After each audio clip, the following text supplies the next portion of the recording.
میں آپ سب کا تعارف ہمارے تیسرے اسپیکر پدم شری جناب ذل الرحمان صاحب سے کرانا چاہتا ہوں۔ جناب ذل الرحمان صاحب اس وقت علی گڑھ مسلم یونیورسٹی کے آنریری ٹریجرار ہیں۔ جناب ذل الرحمان صاحب یونانی حکمت میں مہارت رکھتے ہیں اور اے ایم یو میں 40 سال تک یونانی ڈپارٹمنٹ میں رہے ہیں۔ ڈین آف فیکلٹی آف یونانی میڈیسن کے عہدے سے 2006 میں ریٹائر ہوئے ہیں اور اب تک تقریباً 80 سے زیادہ کتابیں لکھ چکے ہیں۔ میں جناب ذل الرحمان صاحب سے درخواست کروں گا کہ وہ آئیں اور ہماری رہنمائی کریں۔ شکر گزار ہوں جلسے کے منتظمین کا کہ انہوں نے مجھے مدعو کیا اور یہاں مجھے حاضری کا موقع ملا۔ دیکھیے، مسلمانوں کی تعلیم کے سلسلے میں بہت تقریریں ہوئی، بہت آپ کے سامنے گفتگو ہوئی۔ میں تھوڑا سا آپ کو پیچھے چلے جانا چاہوں گا کہ مقررنامہ پیش کیا گیا اور اس سلسلے میں جو باتیں رکھی گئی۔ دیکھیے، جو قرآن شریف کی تلاوت ابھی جی صاحب نے فرمائی تھی تو اقرا انہوں نے کیا، اور اقرا اس ملک میں کہا گیا ہے جہاں ہزاروں برس سے علم کی کوئی روایت نہیں تھی۔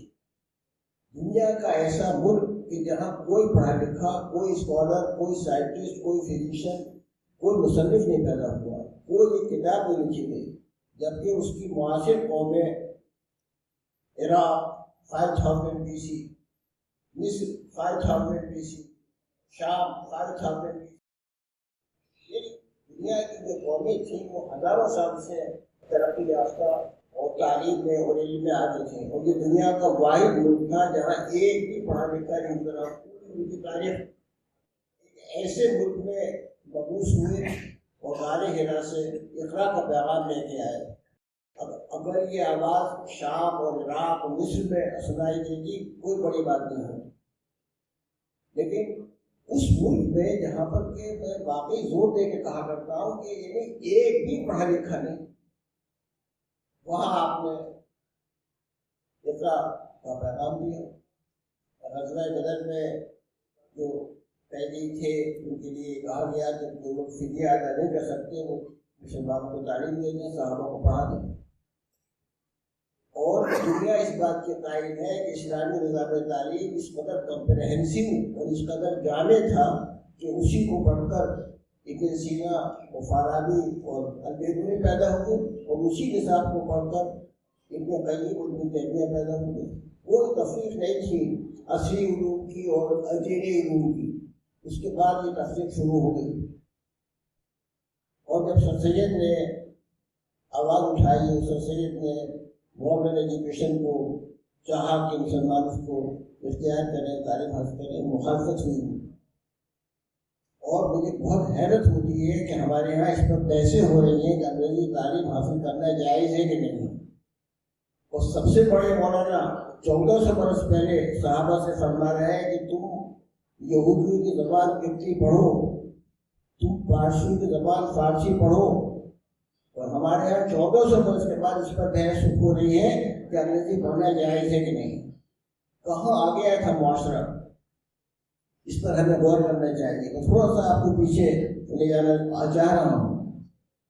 کیا حالت دنیا میں کہیں اس طریقے سے بحثیں نہیں ہو رہی تھی، ہر جگہ علماء موجود تھے، عرب ممالک تھے، سنٹریشن کنٹریز تھے، اور ہمارے اس پر بحث ہو رہی ہے، مباحثے ہو رہے ہیں، فتوے ہو رہے ہیں کہ انگریزی پڑھے کہ نہ پڑھے۔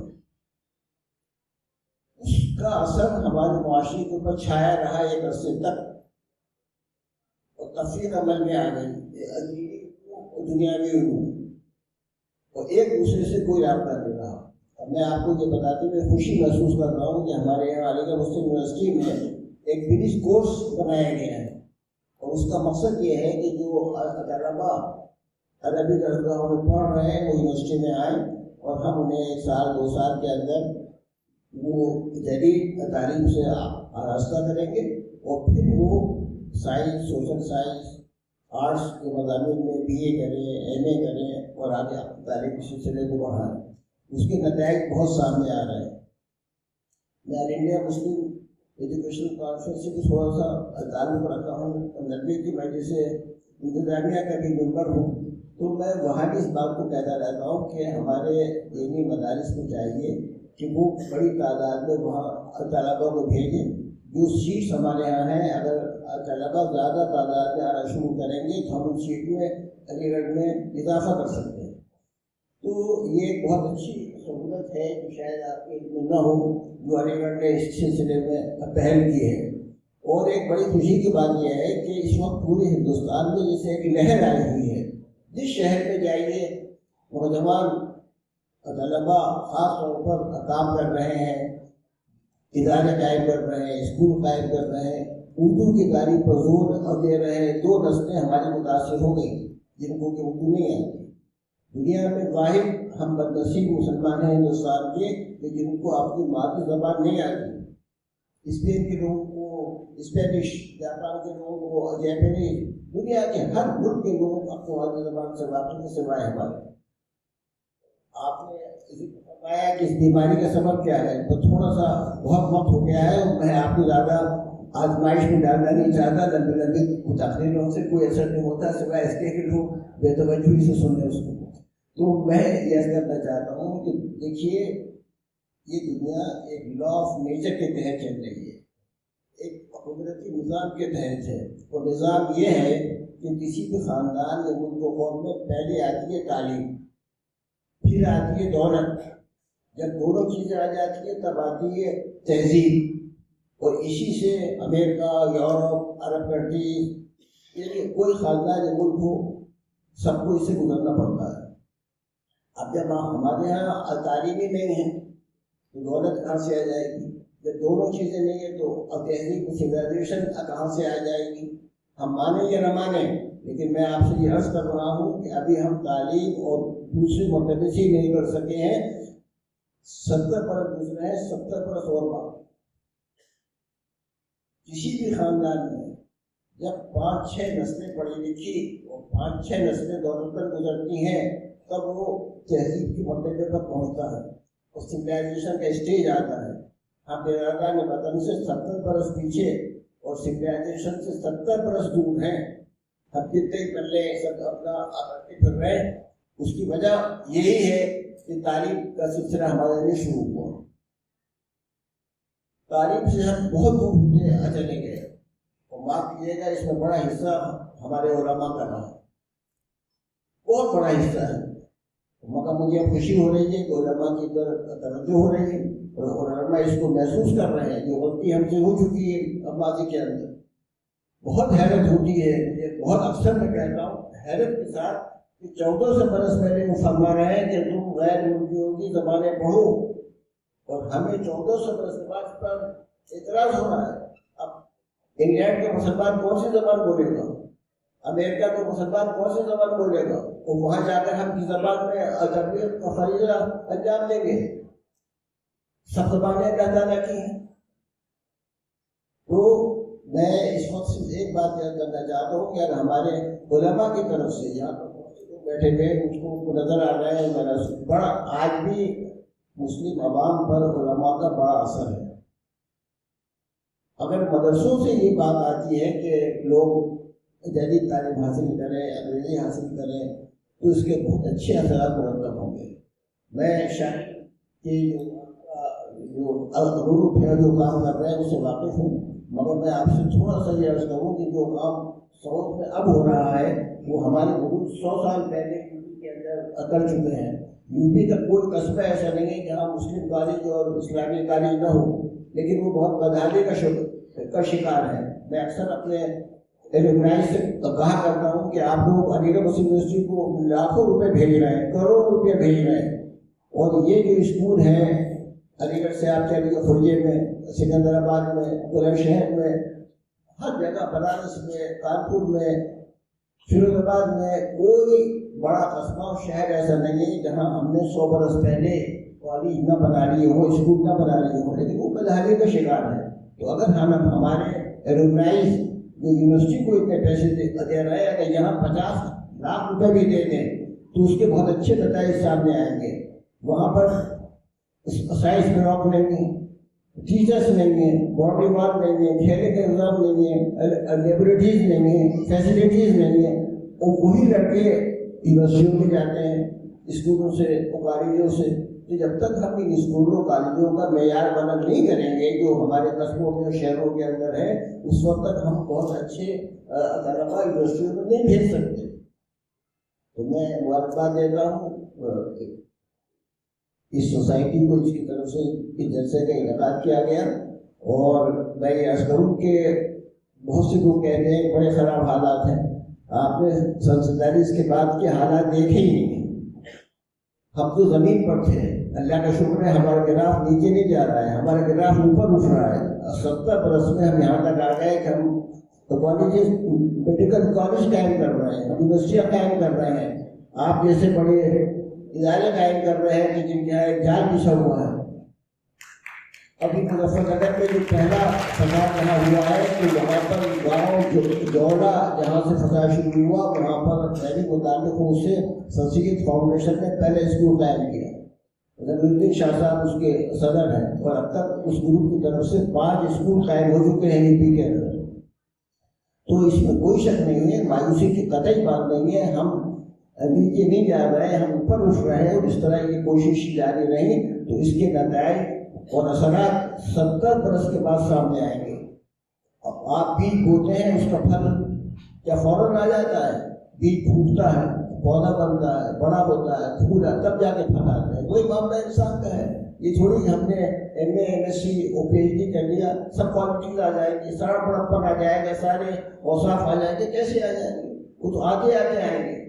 اور 70 برس کا عرصہ ہے، ہم اس کو مانیں یا نہ مانیں۔ جو بھی گھٹیا سے گھٹیا حرکتیں، آپ نے شادی کا کہا اور بہت سے معاملات ہیں، جو بھی گھٹیا سے گھٹیا حرکتیں ہو سکتی ہیں وہ ہم سے صدر ہو رہی ہیں، اور 70 برس تک اور ہوتی رہیں گی۔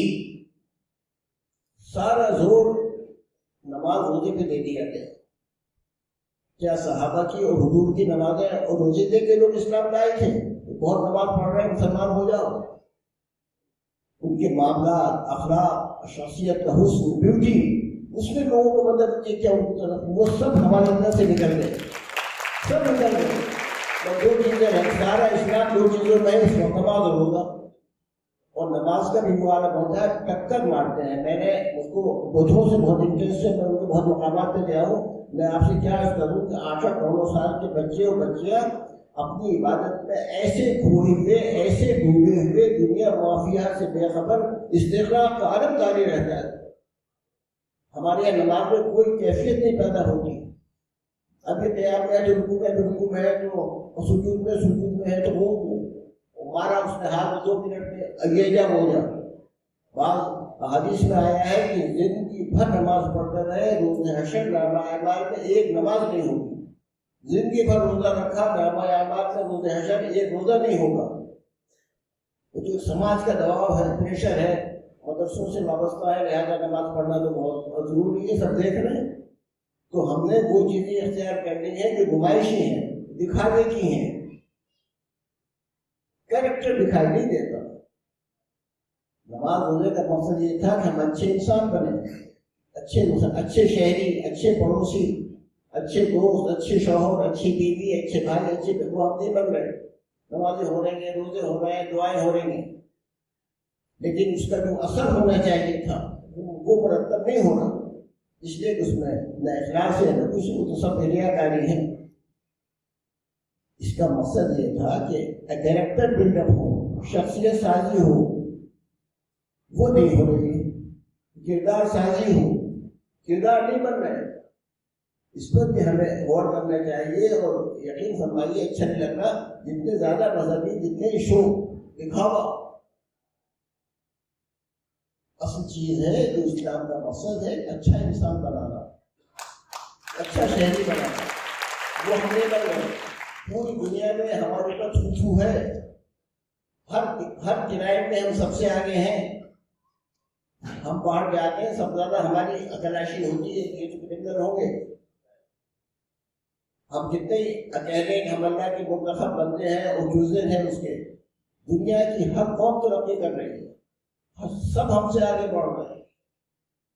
منصورہ قومی کافی میں ہو رہا ہے، سب ہم پر فتح حاصل کر رہے ہیں، ہر چیز میں، تعلیم ہو، دولت ہو اور تہذیب تمدن ہو۔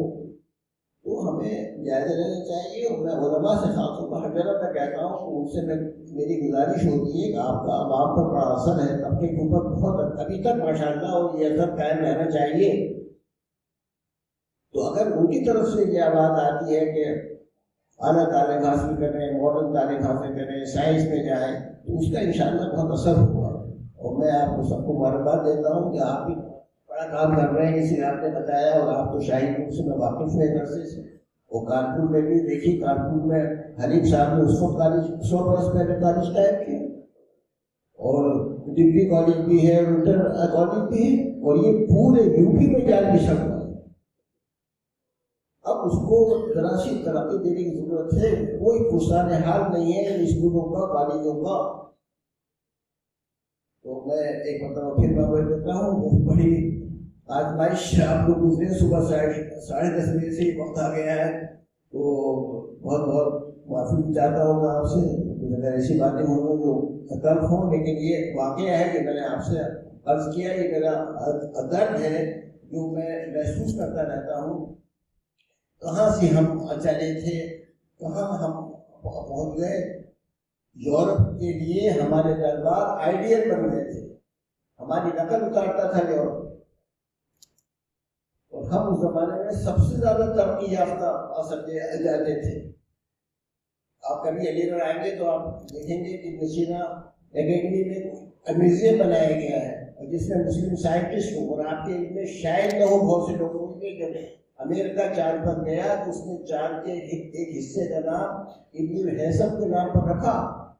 اتنا چوڑا سینہ ہمارا ہونا چاہیے. ایک مسلم سائنٹسٹ, اسلام کو آئے میں صرف 200 برس ہوئے تھے, یونیسکو نے اس کا 1200 سالہ جشن منایا ہے.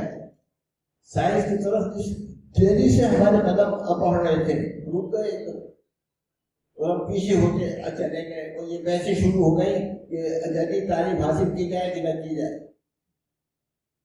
بہت حیرت ہوتی ہے, بہت تعجب ہوتا ہے. تو بہرحال میں آپ کا موقع لیتے ہوئے بہت شکریہ ادا کرتا ہوں مجھے کا کہ اس کو دعوت دی اور اس کو ایک موقع دیا کہ میں آپ سے تھوڑی سی گفتگو کروں. بہت بہت شکریہ.